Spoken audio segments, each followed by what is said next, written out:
আগামী শুক্রবার ৩রা জুলাই পূর্ব মধ্য এবং মধ্য পশ্চিম বঙ্গোপসাগরে তৈরি হতে চলেছে অত্যন্ত শক্তিশালী একটি নিম্নচাপ।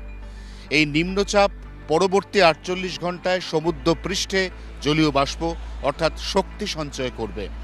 ৫ই জুলাই এটি স্থলভাগের কাছাকাছি আসবে।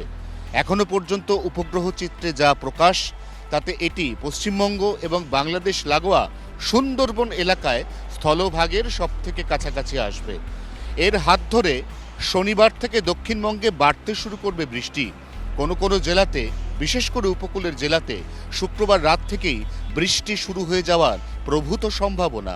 কলকাতা সহ গাঙ্গেয় দক্ষিণবঙ্গ অর্থাৎ এই পশ্চিমবঙ্গের নিচের দিকের জেলা, এখানে শনি এবং রবিবার ভারী বর্ষণের পূর্বাভাস রয়েছে।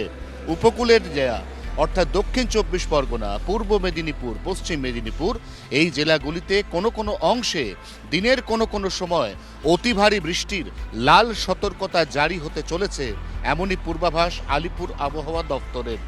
এবার কিছুটা উল্টো ছবি উত্তরবঙ্গে। উত্তরবঙ্গে বৃহস্পতিবার আগামীকাল থেকে বৃষ্টিপাতের পরিমাণ কমবে। শুক্রবার আরও কমবে, শনি রবিবার আরও একটু কমবে।